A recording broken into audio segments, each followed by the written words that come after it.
you want to run all moons, or just finish off a few things within Odyssey, but want to go about it in a relatively speedy way. Well, today we're going to go over some of the things you should have in your arsenal before attempting such things. This video is going to assume that you're looking at the main all moons route and not the beginner route, as if you only plan on doing 1 or 2 runs, the beginner route is fine, but if you at all plan to run all moons a bit more often, I honestly seriously recommend just learning the full route right off the bat. The most complicated thing that's required for the route specifically is the 2 roll cancel clips you might be used to seeing in like World Peace, IP clip and snow clip. Other than that, you're pretty much set, well, more or less, with some guidance. Let's get going. Before we jump right in, there's been a lot of you gamers sub to the channel recently due to the beginner tutorial series. If any of you guys haven't already, do consider checking out my Twitch channel, linked in the description. You can come watch these things done live in a speedy fashion, or even just ask me questions about other things that might be confusing you. Or if any of you gamers still watching haven't subscribed,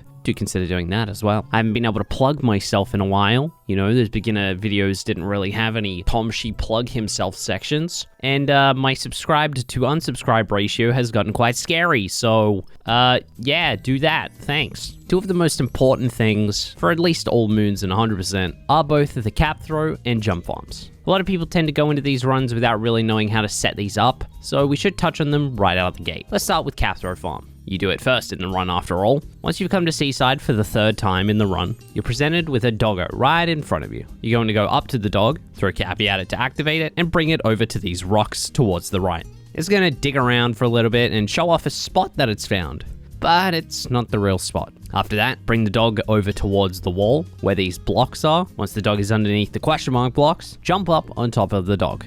You may notice Mario doing any variation of these really weird animations, as well as a bunch of really weird sound effects, but we're looking for a very specific spot on the dog. And the way I set this up is I mash the cap throw button while holding towards the wall. Then basically what I do is nudge Mario either slightly left or slightly right to find the spot that actually allows you to cap throw against the wall properly. There are 2 spots that will let you cap throw properly and actually let you increment cap throws, but one is faster than the other. The faster one is slightly more towards the left than the slower version, and I like to listen out for the speed Mario is throwing out Cappy to determine if I need to nudge more.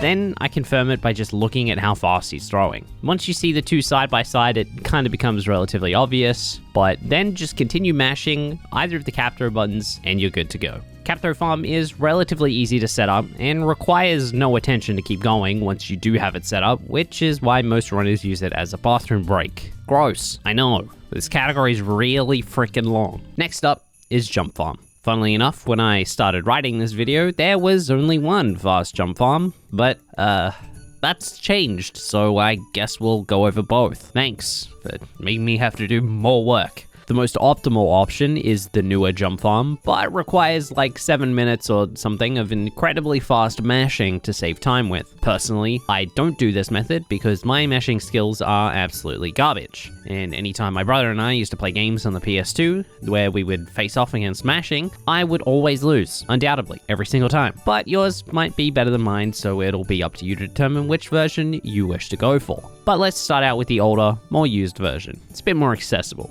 Once you make your way to Snow 2 in the route, you'll end up in the Snow Outfit Room, which is a giant circular 2D room. Well, it just so happens that you can jump in 2D sections by shaking a controller, and it's quite fast. So after you've cleared the room, leave the Koopa to just walk around, then hop under this section and just begin shaking. It's highly recommended that you use Joy-Cons for this part of the run, as they not only get much better motion inputs than Pro-Cons, they also require a significantly lower amount of energy to shake. Another little tip here is get as close to your Switch as you possibly can and get the best line of sight possible. For whatever reason, controllers with the Switch get really janky when it comes to motion inputs if there's any interference whatsoever. So the closer you can get, the better chance you're going to get consistent, fast motion inputs. I basically literally hold my arm out while I shake because it gets me right next to my Switch. It's really stupid, but considering you're going to be shaking for 7 to 8 minutes, trust me when I say it's all incredibly important. Now, none of the newer jump farm. If you choose to do this newer jump farm,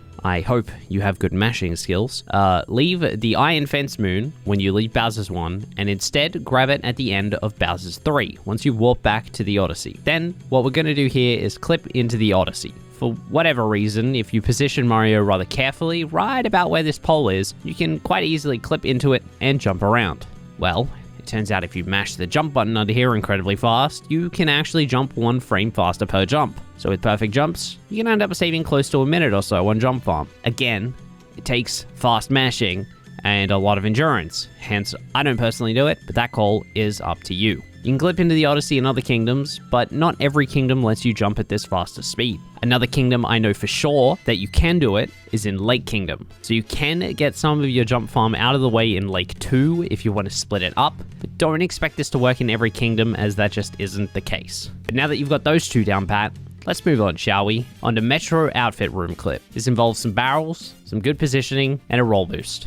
But Tomshi, I hear you screaming, it's not working. I'm not going through. What am I doing wrong? Well, probably one of a few things. Set yourself up in the middle of this barrel on the right, then jump towards the building and wall slide in the middle of this pane of glass. Right smack dab in the middle between these two vertical lines. Then as soon as you touch the railing, and I mean literally as soon as you touch the railing, jump up in the air and ground pound and roll boost. If you don't jump straight away, Mario will be pushed out of position. If your position is nudged even slightly, the chances of you clipping through basically plummet. But, assuming you've done it properly, you should now be going through the wall and hurtling through the air. As soon as you can, cap dive behind you, turn the camera around, head over towards the right, and then cap stall against the wall while continuing to hold forward into it. Mario should sort of hitch, then clip through the wall as well. Then it's as simple as diving into the loading zone of the outfit room. If for whatever reason you don't clip through the wall when you're up high and you're now on the floor, this can be backed up quite easily. Simply jump at the wall and you more or less just phase right through it. I mentioned in the beginning needing to know 2 roll cancel clips. If you're unaware, those 2 clips are IP clip in Sand 1 and Snow clip in Snow 1 respectively. Technically, you can moon clip in Snow Kingdom as well, but that's more advanced than the scope of this video. I won't be going in depth on these 2 in this video as I already have an entire video dedicated to it, but I thought it was rather important to mention that to do this route, you should at least be aware of how to perform them. So I do recommend looking up how to do those roll cancel clips before you begin an all moons run. But last but not least, you probably want to get past Darker Side, right? Without ripping your hair out? Well, is there a strat for you? Glydon Skip allows us to skip a huge portion of the Darker Side dungeon by literally just flying straight past it. In practice, it isn't quite that simple, but once you've made your way to Glydon, start flying towards the first whirlwind directly in front of you. Let Glydon fall for a little bit, then I like to turn my camera to the side like so. I'll get to why in a second. Then as soon as you enter the whirlwind, start shaking your controller and don't stop. Then what you're going to need to do is while shaking, start nudging Glydon towards the left. We do this to avoid the death plane that kicks you out of Glydon. A pretty good visual cue is to line the edge of the darker platform with Glydon's wing. I usually do this, then give myself a tiny bit more breathing room, and I've never had an issue since. Then once you get close to the pylon, personally, I wait till I get really close to the pylon, simply curve back in, then uncapture Glydon to continue. The reason I like to turn my camera before entering the whirlwind is because the secret to getting so much height out of these whirlwinds is beginning your shake as soon as you enter it. From a normal camera perspective, that can be quite difficult to do, so turning that camera simply allows you to get a better perspective. That was a lot of stuff to go over, but all moons is kind of a long category, so I guess it makes sense there'd be quite a few things to go over before getting started. If you enjoyed today's video, please consider hitting that subscribe button. It really does help out the channel and continues to allow me to work on these videos. Or if you're feeling a little bit riskier, do consider checking out the Twitch channel. I haven't been able to plug it since I got partnered, which is really weird, but we've been having a blast over there, and we'd love some new friends. But anyway, gamers, that's all for today. Thank you so much for watching, and I'll see you in the next one.